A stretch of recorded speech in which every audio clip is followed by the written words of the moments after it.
اللہ اللہ اللہ اللہ اللہ۔ الحمد للہ رب العالمین والصلاة والسلام علی سید المرسلین وعلی آلہ واصحابہ اجمعین، اما بعد، رب اشرح لی صدری ویسر لی امری واحلل عقدۃ من لسانی یفقہوا قولی، رب زدنی علما، رب یسر ولا تعسر وتمم بالخیر، اما بعد، اعوذ باللہ من الشیطان الرجیم، بسم اللہ الرحمن الرحیم۔ السلام علیکم ورحمۃ اللہ وبرکاتہ۔ مارننگ ود قرآن کے segment one verse one day, روز کی ایک آیت سمجھنے کا جو سلسلہ ہم نے شروع کر رکھا ہے، اللہ کے فضل و کرم سے آج ہم اس میں سورۃ بقرہ کی آیت نمبر 203 203 سمجھیں گے۔ ہماری کوشش یہ ہے کہ ہم قرآن کے ذریعے ہدایت حاصل کریں، محض اس کو وظائف کی کتاب نہ سمجھیں، محض اس کو اصالِ ثواب کی کتاب نہ سمجھیں، اس سے ہدایت نہیں۔ میں اکثر جب یوٹیوب پہ کوئی پروگرام دیکھتی ہوں، جیسے تھمبنیل بنے ہوتے ہیں کہ لوگوں کے حسد سے کیسے بچا جائے، خوش رہنے کا طریقہ، اور پھر میاں بیوی کیسے خوش رہ سکتے ہیں اس کے اصول بتائے ہوتے ہیں، کوئی کسی نے لکھا ہوتا ہے 20 اہم پوائنٹس، اور ایسے ہی کچھ میں پریکٹیکل لائف کے متعلق کچھ ایسی ہیڈنگز دیکھتی ہوں نا، تو میرے ذہن میں یہ بات آتی ہے کہ اللہ تعالیٰ نے قرآن پاک میں ان ساری ٹاپکس پہ بات کی ہوئی ہے، اور سب کے متعلق اللہ تعالیٰ نے اصول سمجھائے ہوئے ہیں کہ ہم نے پریکٹیکل لائف میں میاں بیوی کے تعلقات کیسے ہونے چاہیے،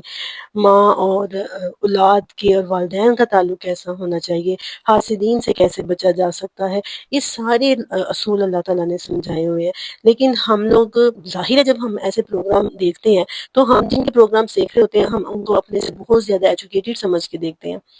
تو میرے ذہن میں یہ بات آتی ہے کہ اللہ سے بہتر کوئی اپنے بندے کی رہنمائی کر سکتا ہے؟ کہ دنیا میں کوئی ہے جو اللہ سے اچھی رہنمائی کر سکتا ہے؟ اللہ تعالیٰ نے ہر ٹاپک پہ ہماری رہنمائی کی ہے، بس ضرورت اس بات کی ہے، کمی اس بات کی ہے کہ ہم رجوع نہیں کرتے، ہم کوشش نہیں کرتے۔ تو یہ ایک ادنا سی کوشش ہے، اللہ رب العزت سے دعا ہے کہ وہ ہماری کوشش کو قبول کرے اور اس میں برکت عطا فرمائے، آمین۔ آیات حج ہم پڑھ رہے ہیں، اور آپ دیکھیے جو لوگ ڈیلی بیسس پہ لیکچر سن رہے ہیں کہ کتنی خوبصورتی کے ساتھ اللہ تعالیٰ نے حج کے احکامات یہاں پر ذکر کیے ہیں، گھر سے نکلنے سے لے کر، اور اب ہم پڑھیں گے منا میں ٹھہرنے کے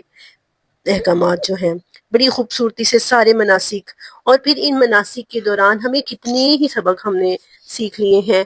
وہ اصول جو اللہ تعالیٰ نے حاجیوں کو بتائے ہم نے اس میں سیکھا کہ کامیاب زندگی کے اصول کیا ہیں، کہ نہ رفث ہوگا، نہ جدال ہوگا، اور نہ ہی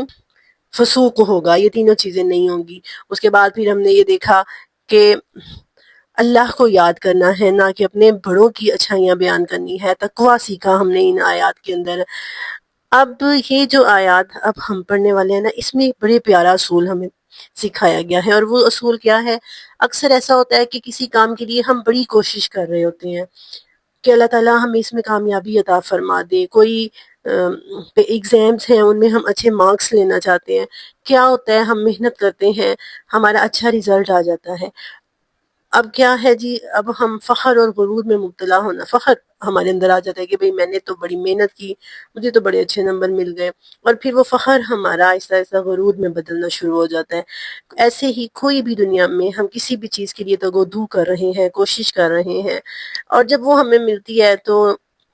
ہمارے اندر جو ہے نا وہ فخر اور خوشی اور ایسے جذبات ہوتے ہیں جو کہ ہمیں غرور اور تکبر کی طرف لے جاتے ہیں۔ ایسے ہی حج کا معاملہ ہے، حج انسان 95% مسلمان ایسے ہیں جن کی دلی خواہش ہوتی ہے کہ وہ اللہ کے گھر کا حج کریں، حج کا عظیم رکن، اور اس عادت سے اللہ تعالیٰ ان کو نوازے، اس کے لیے وہ پیسے جمع کرتے ہیں، مالی مشقت اٹھاتے ہیں، اور پھر ایک دن آتا ہے کہ وہ میدان عرفات میں حج کی سعادت حاصل کرتے ہیں، اور پھر حج کی سعادت حاصل کرنے کے بعد کیا ہوتا ہے؟ اللہ تعالیٰ ان کو گناہوں سے پاک کر دیتا ہے، اور کہیں نہ کہیں ان کے دل میں یہ بات بیٹھنا شروع ہو جاتی ہے کہ بھئی میں تو اب حاجی ہو گیا ہوں، اور میری فیملی میں تو کوئی بھی نہیں ہے جس نے اتنی اس عمر میں حج کر لیا ہو، اگر چھوٹی عمر میں کر لیتے ہیں یا اگر بڑی عمر میں کر لیتے ہیں تو لو بھئی عمر کے اس حصے میں اللہ نے حج کرا کے سارے گناہ معاف کروا دیے، میں تو حاجی ہوں۔ یہ چیز انسان کے اندر آ جاتی ہے۔ اب اس چیز کو ختم کیسے کرنا ہے؟ مطلب انسانی نیچر، انسانی فطرت ہے، اس کے اندر یہ چیز ہے۔ اب ایام تشریق کے 3 دنوں میں اس چیز کی پریکٹس کرنی ہے۔ کیسے اس چیز کو ختم کرنا ہے وہ ان آیات میں اللہ تعالیٰ نے ہمیں سکھایا ہے۔ آئیے دیکھتے ہیں آیت کا ترجمہ اور پھر اس کی تفسیر کریں گے۔ اعوذ باللہ من الشیطان الرجیم، بسم اللہ الرحمن الرحیم۔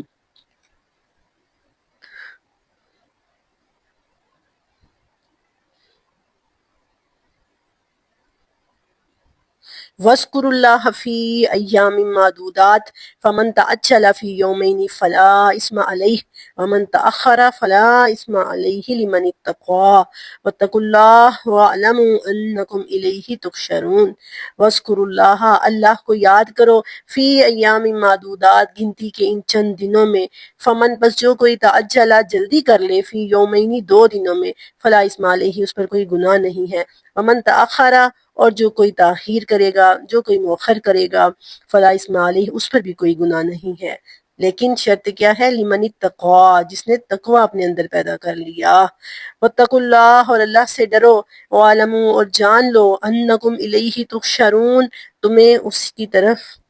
اکٹھے کیا جانا ہے، تمہیں اس کی طرف لوٹ کر جانا ہے۔ وَاذْكُرُوا اللَّهَ فِي أَيَّامٍ مَّعْدُودَاتٍ، گنتی کے چند دنوں میں اللہ کا ذکر کرو۔ اب یہ کون سے دن ہیں؟ پیچھے ہم نے مزدلفہ کا بھی پڑھ لیا کہ وقوف مزدلفہ میں کیا کرنا ہے، اور پھر اس میں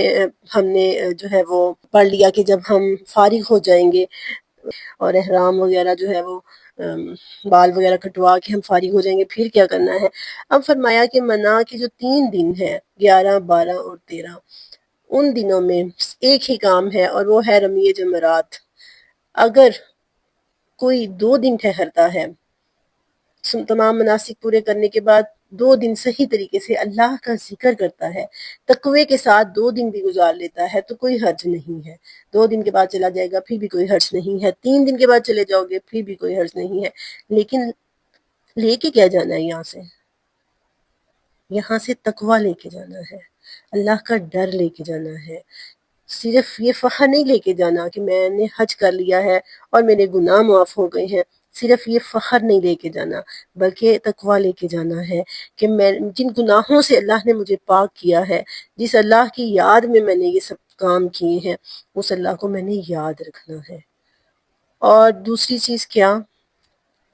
حج کی یہ جو گہما گہمی ہے، میدان عرفات کے اندر اتنے لوگ جمع ہیں، ان سب کا جمع ہونا اگر تمہیں قیامت کی یاد نہیں دلاتا، قیامت کے روز جب سب لوگ اللہ کی طرف جمع ہوں گے، اگر وہ یاد نہیں دلاتا تو سمجھو کہ کوئی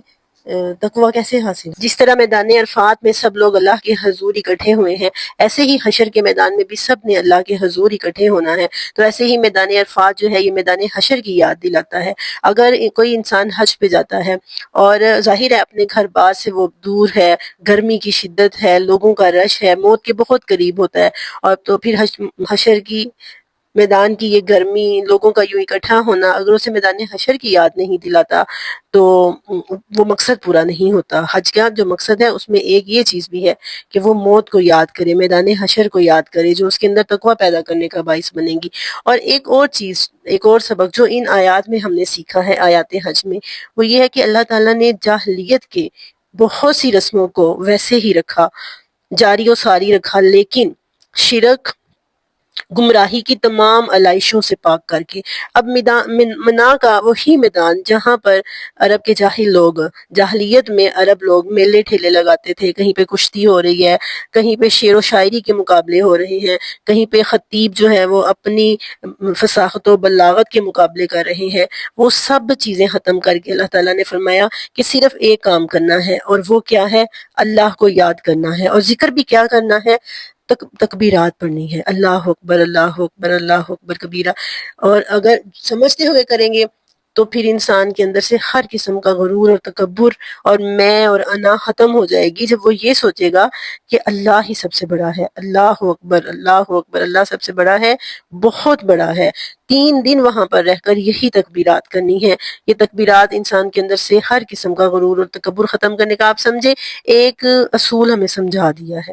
کامیاب ہونے کے بعد، مقصد کو پا لینے کے بعد اس کامیابی کو، اس مقصد کو برقرار کیسے رکھنا ہے، یہ اصول یہاں پر اس آیت میں میرے اور آپ کے لیے یہ اصول ہے۔ اللہ تعالیٰ نے ہمیں اس آیت میں یہ سمجھایا ہے کہ اگر اللہ تعالیٰ آپ کو آپ کی کوششوں کے بعد، آپ کی دعاؤں کے بعد کامیابی عطا فرماتا ہے تو اس کامیابی کو برقرار کیسے رکھنا ہے۔ کہتے ہیں کہ انسان کامیابی حاصل کر لیتا ہے لیکن اس کامیابی کو برقرار رکھنا زیادہ مشکل ہے۔ بالکل ایسے ہی جیسے آپ ایک پہاڑ پہ چڑھنے کی کوشش کرتے ہیں، بڑی محنت سے آپ ایک پہاڑ پہ چڑھتے ہیں، آپ چڑھ جاتے ہیں، لیکن جب آپ اس کی چوٹی پر پہنچ جاتے ہیں پھر تیز و تند ہواؤں کا مقابلہ کرنا ہے، پھر آپ نے موسم کی شدتوں کا مقابلہ کرنا ہے، آپ کا وہاں پہ کھڑے رہنا اور ٹھہرنا مشکل ہو جاتا ہے، وہاں پہ زندگی کو جو ہے وہ جاری و ساری رکھنا مشکل ہو جاتا ہے۔ تو ایسے ہی کامیابی مل جانا کوئی بڑی بات نہیں ہے، کامیابی کو برقرار کیسے رکھنا ہے، وہ اس آیت کو ہم یہ ٹائٹل دے سکتے ہیں کہ کامیاب ہونے کے بعد کامیابی کو برقرار کیسے رکھنا ہے، اپنی کسر نفسی کرتے ہوئے۔ کسر نفسی کا کیا مطلب ہوتا ہے؟ اپنی میں کا، اپنے نفس کا انکار کرتے ہوئے کہ میں تو کچھ بھی نہیں ہوں، اللہ نہ چاہتا، اللہ کی مرضی نہ ہوتی تو مجھے کبھی یہ کامیابی حاصل نہ ہوتی، یہ میرے اللہ کا فضل ہے، اللہ کے میری ذات پر احسان ہے، اس نے مجھے اس قابل سمجھا ہے، اس نے مجھے اس قابل کیا ہے، تو اب یہ میرے پہ ذمہ داری عائد ہوتی ہے کہ میں اس سعادت کو سنبھال کے رکھوں۔ تو اسی لیے خاص جو ذکر کہا گیا ہے، آپ دیکھیے حج کے اندر جو خاص ذکر ہے وہ کلمہ ہے، کلمہ چوتھا کلمہ لا الہ الا اللہ وحدہ لا شریک لہ۔ لیکن منا کے اندر جب سارے مناسک آپ ادا کر چکے ہوتے ہیں، حج کی پابندیوں سے آپ آزاد ہو چکے ہوتے ہیں، احرام بھی کھول چکے ہوتے ہیں اور قربانی بھی کر چکے ہیں، بال بھی منڈوا چکے ہیں، تو اب کیا ذکر کرنا ہے؟ اب تکبیرات کا اہتمام کرنا ہے ان تینوں دنوں میں، تاکہ اللہ تعالیٰ جو ہے وہ انسان کے اندر سکھایا ہے کہ اب اس کامیابی کو اللہ کی تکبیرات، اللہ کی بڑائی بیان کرتے ہوئے اللہ کی بڑائی کا احساس اپنے اندر لے کے جانا ہے۔ میدان عرفات سے جتنے بھی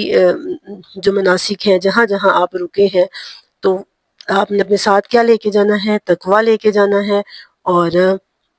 دوسری چیز یہ کہ اس کامیابی کو، اس سعادت کو اب اپنے ساتھ برقرار کیسے رکھنا ہے، اس کو کیسے جاری و ساری رکھنا ہے۔ تو اللہ تعالیٰ تمام حاجیوں کے حج قبول کرے، اور حج کے اندر جتنے اصول ہم نے سیکھے ہیں، ان آیات کے اندر سے جتنے اصول، جو دعائیں ہم نے سیکھی ہیں، اللہ تعالیٰ ہمیں ان پر عمل کرنے کی اور انہیں اپنی عملی زندگی کا حصہ بنانے کی توفیق عطا فرمائے۔ آمین۔ وآخر دعوانا الحمدللہ رب العالمین، وما علینا الا البلاغ المبین۔